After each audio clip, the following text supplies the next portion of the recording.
چوتھا کلمہ توحید، لا الہ الا اللہ،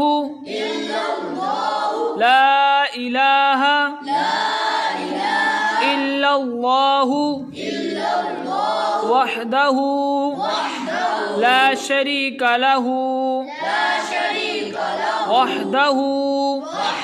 لا شریک لہ، لہ الملک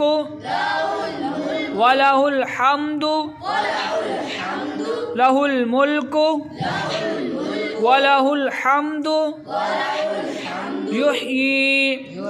وَيُمِيتُ، يُحْيِي وَيُمِيتُ وَهُوَ حَيٌّ لَا يَمُوتُ أَبَدًا أَبَدًا، ذُو الْجَلَالِ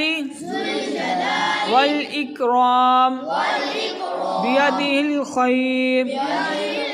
وهو على كل شيء قدير۔ ترجمہ، اللہ کے سوا کوئی معبود نہیں، وہ اکیلا ہے، اس کا کوئی شریک نہیں، اسی کے لیے ہے بادشاہی اور اسی کے لیے حمد ہے،